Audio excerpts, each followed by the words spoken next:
she was supposed to do something like it was a sexy photo, I guess, and she had like Cheetos covered over it. It just looked terrible. I It don't just, think. it's just. I She don't has a think banging Angela body though, Simmons. but she just don't Y'all have sex miss. appeal. We off the plot though. We off the plot a little bit. I don't think So Angela the Simmons key that. is right. Well, I just want to say we off the plot a little bit. We talking ahead. about a whole bunch of shit at once. You heard? Now, I think and salute to my co-host on my Tuesday show, Relly. She brought this to my attention. I think it's 100% true. They daddy need to tell them they ugly growing up. That's upsetting the apple cart. Your dad, and I'm saying ugly in hyperbole, but he need to set her expectation for what her attraction is going to be to men in the earth. If he keep telling her she's a 10 and she not, what happens to her when niggas don't tell her she a 10? They burst a bubble in the. The They burst dad a gotta bubble. tell his daughter that. Yeah, The dad's rating their daughter. That sounds here's the ridiculous. thing. They burst a bubble. Y'all, I'm No, telling you, listening I is an art. agree, and I hate that I have to agree with him as a father. I agree, but I'm gonna let you land, and I'm gonna piggyback on that. Go ahead, though. Real short, right? And I said tell her she ugly and hyperbole, right? But you need to set her expectation and foundation appropriately, because beauty is a woman's currency, right? Along with a few other things. And so if you don't set her mindset to what it actually is, what happens to her when she meet a man that don't give a fuck about her? See, a woman don't know how to love herself if a man don't love her first. That man that love her first is her father. That includes being honest with her. I'm done, True. So I understand what he's saying, and as a father, just hear me out. Just hear me out. I think that we are doing our children a major disservice by pumping their head up with a bunch of false truths, right? And just let me cook, and then y'all can say what y'all want. If I had an unattractive, okay, all right, we don't even go to looks. We can get off of looks for a second. Let's say if I have a son, he want to play ball. I know that he is not coordinated. I know that his chances at ball is slim to none. There's no ball player in him. He is wonderful at math. He can dress his ass off. He could damn near punch a hole in the wall, but basketball is not his strong suit. I am not going to tell my son, hey, no, I'm going to be honest with him. I'm going to say, listen, I get that you want to play ball, but we might want to look at math. We might want to look in a career at boxing. We might want to go where you're strong at. Like, I want you to have a backup plan. And so the same thing with the daughters, respectfully. A woman's looks is the first thing that we choose their value. It's the first thing that we base their value on, how they look. So if my daughter's a little rough around the edges, I'm going to say, let me keep it 100 with you. They're not going to make it easy on you. I want you to go get money anyway. I want you to be smart anyway, but you got to go a little bit harder because ain't nobody coming to save the day. I'm not saying that, man, shit, the truth is the truth. You can get mad as you want, but that is – I'd always tell people ask me why am I hard on my sons the way I am, right? And I tell people I would rather spank my sons with a belt before somebody out in the world spanks them with a bullet. I would rather be the first one to give it to you, right? I would rather be your first experience with reality because the world is not sugarcoated. The world don't give a fuck. And a lot of times we set our children up for failure because you in the house, baby, you so pretty and you so beautiful and boop, boop, boop, boop, boop, boop, boop. No, I'm going to say, yes, you are beautiful to me, but I'm your father. I'm supposed to think that. And I think that you can accomplish anything out here in the world, but the harsh reality is there aren't many men who are going to love you like I'm going to love you. So this is what we need to focus on. So I get what he's saying. Now, am I going to flat out tell my daughter, hey, yo, you ugly as a motherfucker? Absolutely not. But I am going to let her. Go ahead, to me. It looks like you wanted to say something. No, because I want to say, because I can't really agree with the example that you gave, because no, you can change the fact that you're ugly, but if you want to say basketball, no kid with practice makes perfect. So you can learn how to play basketball. You can learn how to. I really feel like that because especially if you listen when you know you can't Depends on the because age. you have. I was just gonna say it depends on the age that you start because you have men that start their children in basketball at 3 years old. They already put a ball in their face, and they so never make it they to the become NBA. very successful at basketball, even if they don't make it to the NBA. That don't mean that they don't know how to play. Means nothing. Sweetheart, no. Only 4 people can make the NBA. So put it this way. I give you the benefit. I give you the benefit of the doubt. You can attempt them to play basketball, but actually being exceptional at and getting to a high level. No, trust you. it has to really kind of sort of be in you for you to start developing that. You can't. I don't care how long you can be out there for a million days trying to shoot them. That's why they call it. Okay, well, all I right. don't think that, because that's just like even learning how to cook. You can learn how to cook. You can not know absolutely nothing about cooking, and you can learn how to cook. That's not even the same. Talent. I play basketball. That's not competitive. No, you can't. That's not something you just teach somebody. Like, talk about it explicit. I feel like you get taught. I play ball. I play ball. My whole childhood coming up, I played ball. You cannot teach that to somebody who don't got it. It's a difference between learning a skill, because you can teach somebody how to lay up a ball, right? That's a skill. Come on, cook. You can teach me how to lay up the ball, but playing the game in itself is a talent. And if I don't have it, I don't have it. You can't teach talent. We could agree to disagree on Tamia, I agree with you to some degree, right, Tamia? Because I think girl basketball is different. I think a girl has a much higher chance of going to the NBA if you just teach your daughter how to play WNBA. Because one, most women don't play basketball. All the niggas I know play basketball, right? Most women don't play basketball in general. So if she's playing basketball, she's in a minority regardless, right? And if you just focus on her, like if she's not tall, focus on her being a point guard. I think if you take it super, super serious, she has a much higher chance of going to the WNBA than a nigga going to the NBA. Because look at the NBA, right? Certain niggas is just 7 feet tall, right? You can't teach that. Certain niggas is just 6'8". You can't teach that. It's very unlikely that if your son is just going to, if he's 5'8", what is his chances of going to the NBA, right? Really, really, really slim. It's probably like you can count on one hand how many 5'8" men have ever played in the NBA. Maybe two hands. I don't know, right? So it's a little bit different when it comes to that. But I'm gonna stand on a WNBA joint though. I'll stand on that when y'all. Go ahead, Naeem, please. Cook though, and don't cook because I want to say some shit bad. But go ahead, cook. Well, please. the reason why is the chances of a random girl making the WNBA is less because, for one, it's way less teams, so it's way less spots naturally. It's only like 10 WNBA teams on top of that, and then it's only like 10 WNBA teams, maybe 12, maybe 12. It's very I don't know, y'all. I believe that you can 13. So just the spots alone would make it difficult, bro. Like that's why most of them go overseas. Like you got girls that Trinity Carter played for the Chicago Sky last year. She averaged like 23 for the Sky next to Angel Reese. She playing in China now. It's just that it's way rougher. Now we're talking a different dynamic. We moving the goalposts for that one. Overseas that's something that is easy. It is easier to get accepted overseas. Doing so much. Why are we getting so caught up in the example, right? I think we're going. I think we're going too far. We were talking about the ugly kid thing, or just being honest with your kids, and then I was talking about hyper focusing on what they're great at. Everybody's not going to be great. That's the harsh reality, and I think that's the conversation that we have to have with these young men and women. Yo, like first, and then I had to go back on this, and I'm gonna let go ahead. My fault, but he killed me with somebody. No, Mont said it.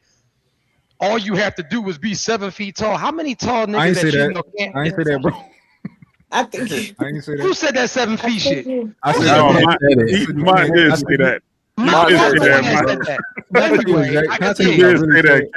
I'll tell you what I said. 7 feet tall and didn't make. You no. I think you should. If you don't have a nice, all you had to do was be 7 feet. I didn't say that. I said you can't teach 7 feet. That's what I said. Okay, so even down to that, not teaching 7 feet. There's not a million. There's a lot of 7 feet men that cannot make it in the league, won't make it in the league, won't be able to do anything. And then when we get to the chicks, those chicks that make it they are elite. These chicks can not from a physical standpoint can beat a man in ball, but from a skill set, these chicks are elite. I got homies in the WNBA. They are elite. They will bust your ass. Let a regular man or even a D1 college student go play some of them chicks. They're cooking these niggas. Not D1 now. Don't push it now. Don't push it now. You can't talk about basketball with men. Let me ask you this. Don't push it now. Let me ask try you that. Try that one. But okay, I get where you was going though. Your point still made. I want to ask a question because when y'all get to talking about basketball, it'll go somewhere else. But I want to ask you this. So even if you don't have a attractive kid, a pretty kid, cute kid, whatever you want to say, right? is it not okay? Why do you have to tell them that they're ugly? Why you can't instill, and I'm saying, why you can't instill in them confidence? You get what I'm saying? Teach them confidence, because we know that the world is cruel and we know what the world is gonna do. Why do you gotta kind of? And it behooves us to really listen to one another, right? So the hyperbole is a thing that we were taught when we wrote papers in high school, that you give a statement, right, that catches people's attention, and then you have the conversation, right? So truth has laid it out to where we have to kind of set their baseline of understanding so they don't get surprised by the outcomes in the earth, because we know what society puts at the top of the totem pole, right? So here he's saying exactly that, to me, and nobody's saying you're an ugly little girl, Right. but you have to put the world in front of them, so they don't walk out there with rose-colored glasses. And that's what we do too often. My father never put me in baseball, but my brothers played baseball. I asked him one day, he's like, I didn't think he was gonna be good at that shit. But I played football since I was 7, and it helped me, go, do pretty well in life, right? So that was my thing, and I took advantage of it, you see. So just like that, that's why the sports analogies make sense. We're just trying to give our children a chance to excel and just really highlight their strengths. And so basically, and like I said, not to even go further into it, to what HAMP is saying, no, I would never go out of my way to bash my child's confidence. That's not what I'm doing. I'm not waking up every day, you little ugly black motherfucker. Like, no, that's not the energy. No, of course not. I love my baby, right? I believe, right? Like, I believe that my baby's capable of anything. But also, as a leader, as a father, it is my job to look and assess. Okay, you know what? Maybe you're not the strongest reader, but your math is top tier. Maybe you're not good at history, but science, you could make a bomb right now out of water and coffee. Like, it's my job as a father and a parent to highlight your strengths. And it's also my job to say, hold on, your confidence is your confidence. And I'm going to hype you up where you're strong, but I am also going to let you know where you may be weak, so you can also work on those. But I don't want society to tell you where you're weak before you get it from me. I feel like it's like your breath smelling like shit. I should never make it out the house with my breath smelling like shit. But you'll be in some houses where they like, I ain't gonna say nothing to you. Then you go outside and hear your breath smell like shit. Now your life's in shambles. You should never go outside of your house to find out that you're fat. You shouldn't find that out outside of your house. Hey, listen, you need to go ahead and put them chips down, cool out a little bit. You're getting a tad bit pudgy, because when you have to go outside and hear it, your life is in shit. I'm telling you, your life is in shambles. The world is cruel. My fault, Naeem. Go ahead. I agree with the sports thing 1,000%, but not with the kid and the looks things.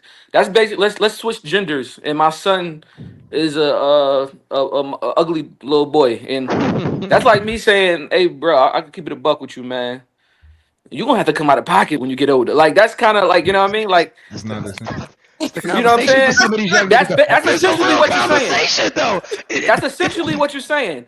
And I feel like that's different. Like, with your kids, when looks, like, no matter how she look, I would teach my kid, I don't have any, but I would say, like, whatever room you walk in, you gotta feel like I don't care if you look like Eddie the Monster. Like, you feel like walking in like you Buddy Love. Walking in like you Buddy Love. Because confidence can get you places, man. That's how. So, you know what I mean? I'm trying to get at the Naeem. So hold up, let me just finish. Once again, I think that you're missing where I'm going. I understand what you're saying. You're not saying. You're saying. No, I mean, but nobody can say what I'm saying like I'm saying what I'm saying, right? So hear me out. Once again, this is where I think that we're having a disconnect. Because honestly, that is the conversation that some of these men need to have with their sons. Hear me out now. Let's go a little bit deeper in that. I'm not saying to tell my son, hey, look, you're going to have to go ahead and dig in that pocket. But I would tell my son, hey, I'm going to keep it 100. You better make sure your paper's straight. Like, I'm going to keep it 100. You better make sure you keep your hair cut. I'm going to keep it 100. Keep your cologne game strong, youngin. Because, I mean, it just, but that everybody don't look good. But guess what, though? You would say that, but guess what? You would say that to your handsome kid, too. So what's the sure. What's the I'm saying? You would say that to him. But I'm gonna let my ugly son know he can't fall back on the fact that he's handsome. I'm gonna let him know that. Come on. I'm just keeping it. My fault. Y'all hate the truth. Y'all hate the truth. It sounds good, like, for conversation, but that's like, you know what I mean? I get it. You're saying, listen, bro, I totally, 1,000% get it, bro. Like, I totally get it. Like, it's basically kind of like you're doing like the Kevin Samuels theory, but explain it to me like I'm a 10-year-old. That's basically what it is. It's a Kevin Samuels theory explained to a 10-year-old. Yeah. So Or now, however old your kid is. You know what I mean? yeah. Naeem, I I'm get gonna it. tell you why I agree with the guys on this, right? I think it's our job as parents to give our kids a realistic expectation for what they're going to find in the world, right? Now, if your daughter is absolutely beautiful, you need to set the expectation for what she's going to run into in this world and in this life. And if your daughter is not as beautiful, she's not that attractive, I think that you should focus on things that can benefit her in long term. Because a lot of women tend to fall on their beauty because they can, right? If you know that if you know that it wouldn't behoove your daughter to go out here and depend on her beauty, then you should set that expectation, right? The same way that if your son is not very tall, guess what? He gotta work harder than the tall guys to play basketball. He has to. He has to work harder. He has to develop a lot more skill than a guy who is 7 foot and he are right. Imagine if Muggsy Bogues was Giannis height, it'd be crazy. It'd be over for everybody, right? But he not. So you gotta develop different skills based on your strengths and your weaknesses. My son hates school, right? My son is 7. He hates school, and I'm cool with that. You gotta pass school, but he's an amazing artist. So he go to art class. I take him to art class. We about to start woodshop on Monday, right? Because I know I'm trying to whatever I see that he's excelling at, I'm going to put fuel behind that. I'm going to put fuel behind that fire. So let me ask you this. Let's say your daughter look like a young Maya. She 12, 13. She's a very pretty girl. Are you really gonna have that conversation with like, listen, somebody gonna save you. You ain't gotta do much. Like that's going like you know what I'm saying? I'm not gonna say that, but I'm gonna tell her how predatory predatory the world will be for her. Men are going to sell you things. Men are going to try to sell you things. You might go into a job and a lot of those men are going to want to sleep with you. So you need to be prepared you pretty for that. or ugly though. No, yeah, but it's different. We're not gonna act like it's the same. There's no such thing as an ugly privilege, though. There's no such thing as an ugly privilege. There's no such thing as an ugly privilege, though. But you will be surprised. Just yeah. Most men find me attractive. Most men might look at me and say, "Oh, Tamia, you're pretty," right? But some men might not find me pretty. Some men might not find me attractive. Yeah, Tamia, you are ugly privilege is people might not mess with you. Look taller. How tall are you? I'm 5'8". You 5'8". Of course you might not be some men's type, but we talking about we know that we all right. But what I'm saying is this: even if you have an ugly child, you don't know who may find the beauty in that child. Like you don't know that. We do. Not a lot of people. Some people, but not everybody. Not as much okay, and then some people, that's who's for them. Exactly. You gotta teach your kid that. Teach your kid that. Like beauty is not as subjective as we like to make it. No, for sure. I agree on that. You can definitely teach your kids that, but I really feel like I don't know. Go ahead. It's too much feelings instead of logic, and I think that's the problem. It's too emotional instead of logic. We got to get out of our feelings of what we feel or how we would like for something to be versus what reality is. But go ahead, though, Ham. Yeah, no, I was just saying feel is the overarching issue. See, it's easier to make this conversation palatable when we talk about little boys. Because if you were to say, hey, little nigga, you all right now, nigga, you ain't gonna win no, king or whatever the fuck that shit is in high school, right? But you can tell a little boy that and kind of get that off. But we know women, it is important for them to be physically attractive. So we just want to make sure that we don't lead people into a place where they can potentially be delusional and they get hurt even worse in the end. But we've been saying this is redundant at this point. You know what I mean? We've been saying it over and over. So I don't think there's much. My daughter had gained weight. And I didn't see her while I was in prison. And when I came home, straight at her, hey, listen, they treat fat women differently. Straight at her from the gun, but hey, listen to me. As your father, the first man that's supposed to date you, the first man that's supposed to teach you about life, I'm telling you right now, get that shit up off you. They are going to treat you different. You are a beautiful girl. Face card, 36 thumbs up. That body, You're too young to be washed up. They are going to treat you differently. Hit these steps for 20 minutes every day after school until we get that shit right. And we're not gonna be dressing the fat up or none of that. You as a woman get to keep that body together. Respectfully. I agree with that. I just think the face is different for some reason. I agree with the fat part 1,000%. Yeah. I agree with that. I think it's just the ugly, like the face part. For some reason, that kind of rubbed me wrong. It makes sense. Listen, I mean, I don't know. Just just don't sound right. But I agree with the fat part, though. Yeah. It's not confusing at all why this is rubbing y'all the wrong way. We can completely understand why this is rubbing y'all the wrong way. It's foreign to be this honest, but like I think women tend to look at the world idealistically, and we just look at the world as it is, right? So I think that's the main thing. And as fathers, we really got to kind of like be a little bit more real with our. I think it's our job to be real with our kids. Like I'm real with my son. My son. The reality of it is, no matter what sometimes no matter what you instill in your kid, the reality of it is they're still gonna feel the way that they feel about themselves. Why you keep talking about and another thing too is honestly, that's the truth. Like no matter what you instill in them, they're still gonna grow up and feel however they feel. You're right. You have girls that grow up completely insecure when they heard that they was cute all their life. You're right. Let's stop raising our kids and teaching them. Setting the expectation is good, but there's a thin line, right? So you have to know what kind of kid you got too. You can't just do this with anybody because you got the sensitive type kids who, as soon as you say something to them, it's just gonna break them all the way down. So you have to know how to approach this situation with your kids. So I get what y'all are saying.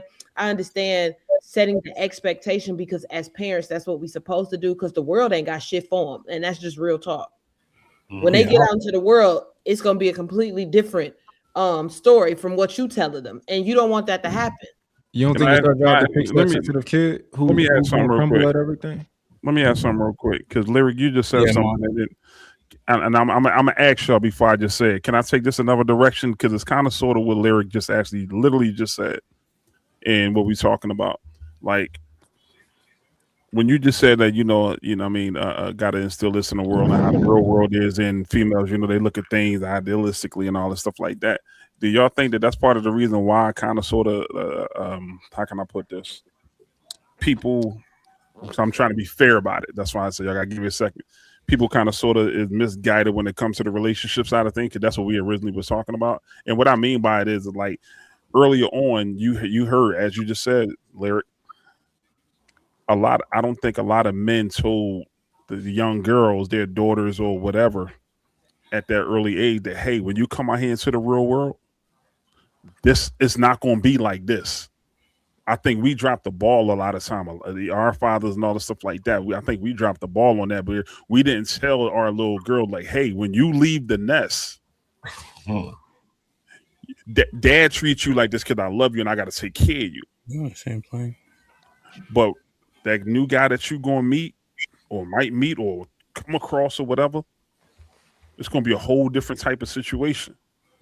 Yeah, because oftentimes we talk about setting the standard with their kids, especially their daughter. Your daddy's supposed to date you. He's supposed to show you how a man's supposed to treat you. But we never hear people talk about how do you set the standard for how the man outside is going to treat her. How you treat your woman. That's it. But that's what I was saying. I think that's where probably at that very beginning point is probably where a lot of people drop the ball at. It's like I'm not, again. That's why I'm just asking. Do y'all even agree with that? So this is what I'll tell you, because I am in agreement with that. I feel like a lot of fathers drop the ball, or parents overall. Like you said, I would sit down with my daughter and say, "I love you this way because it's my job to love you. I literally love you, flaws and all. I love you big. I love you skinny. I love you unattractive. I love that you a little B word. I love your little attitude. But I'm your father. You are a little me. I'm looking in your face and I see a part of me. So it is easy for me to overlook your flaws." Right? But when you get out here and you meet these men are not going to be as lenient or as graceful with you as I am. So I think that we start to check your shortcomings. Hey, what you're doing is unattractive. The way that you talk, the way that you interact. I think that a lot of these parents are failing these children horrible because they are afraid to address the shortcomings with their children. And that is go ahead, Ham. No, you cooking. Right. And I appreciate what you're saying, right? Truth. You know where we see it at with our little girls often is the hair and the texture. You know? Do you know how much, like my youngest daughter, you know how much pride I take in the fact that they'll never have a perm? Well, never is never, but you catch my drift, right? I understand. And they don't know anything different. Just, their mom does their hair, braids it up, and that's how, and they'll always see it as valuable. They'll always see it as their hair reaching towards the sun while everybody else's falls short, because it's being instilled every single day. But because that's not happening, and we'll tell them that, hey, Eurocentrically, that's how most of the world looks at beauty. So they may judge you for this. Hence, they had to vote on a Crown Act for Black women and Black people in workplaces and such. So now you give them all of this game and edification. So when they looking in the earth, they say, "Oh, I see why you looking at me like that. My dad already told me you was gonna hate on my shit." But we think it's just about her nose. It's so much more to this empowerment. And the gag is like my daughter actually, since we're speaking about, children, my daughter is dark skinned and, she has, my texture of hair. So she already has like somewhat of like an exotic type of look. But even talking to her, I had to let her know. I said, listen, man, to be realistic with you, you are damn, and where I was going somewhere with this. Damn, what was we talking about? The texture of the hair? What was you just talking about, I was saying the hair, texture of the hair. You said she dark skinned? Yeah, she is dark skinned. And empowerment. Yeah, and so it was just one of those things where, I'm big on her not wearing makeup. So her parents, right? She wanted, a lot of girls that are 17, they want to wear makeup. A lot of girls that are 17, they want to wear weaves and all of that. And so me as a father, I was big on beating into her mind, hey, listen, if that is an enhancement for you on occasion, then that's that. But I don't want you to think that this has to be your everyday face. Your everyday face is flawless. Your everyday hair is flawless. I don't want you to become dependent on that. And that's kind of like the lady that was up here. And I hope you can see me because I'm not, talking bad about you while you're gone. But she became dependent on the hair and the makeup for confidence. And so that's one of those things with my daughter. Hey, listen, I get that you like to add. This should just be an add-on. You roll over beautiful. Your skin is beautiful on the roll over. The way that you wear your natural hair is, and I installed that in her because you'll get like, even, a lot of these children are looking at you older women as examples. Damn, I can't come outside without my lashes on. I can't come outside without and that's bullshit. And so I think that's, go ahead, brother. Go ahead. You want to say something? They codependent to that, and that's good. Right. I made a post one day and I said, take your lashes off, take your weave off, and your makeup up, and let's see how you really look. And they was trying to, of course, chew you out for that. But I'm being real because we don't care about all that stuff. I like natural beauty. I ain't gonna lie. Like Explicit said, she can put on lipstick and go. That's fine. You don't want nobody with hella makeup on your pillowcase when they wake up and stuff like that. You be like you said, I don't know who I went to sleep with, but I sure didn't wake up to the same person. I'm not gonna say you guys I don't mind are this way, but it's men that say that, and they say it because it sounds cool. They want men to agree with them, but y'all bash women for being natural. Like that goes back to their comments, and they'll see a woman who's confident with her natural hair, and they get in her comments, and then they are tearing her down because of her natural hair isn't a certain texture. Girls do that. I think to a certain extent, not y'all, but some men be capping when they say that. So this is, once again, we got to get back to where we were at earlier about this natural thing. Either you look beautiful naturally or you don't. So I think that's where we're moving it at. I know women with hair that look like toe hair, but she bad. She pretty as a motherfucker. You can't take it away from her. I know women that are just really beautiful. And once again, I cannot speak for everybody that's on this chat. The women in my family are beautiful, clear skin. We don't even got to get on their hair because I know that's a sensitive topic, but they look like Pocahontas. And I come from naturally beautiful women, like literally natural beauty. So maybe I am a little harder on the makeup thing and the weave thing and things of that nature because I do come from a family where women are visually advantaged. Not saying that a woman that looks different from them is not beautiful as well. But, and it's the thing, I don't mind weave either though. Like, I'm not going to lie. I got some hood rat in me. I like the micro braid. Like, I like that shit too. I'm not discounting that. But what I'm saying is I don't want your weave to be your personality. I don't want your weave to be your identity. I don't want makeup to be your identity. I want you to know that there's power in rolling over and just being you. And that's all that I'm saying. But we So also I got a question.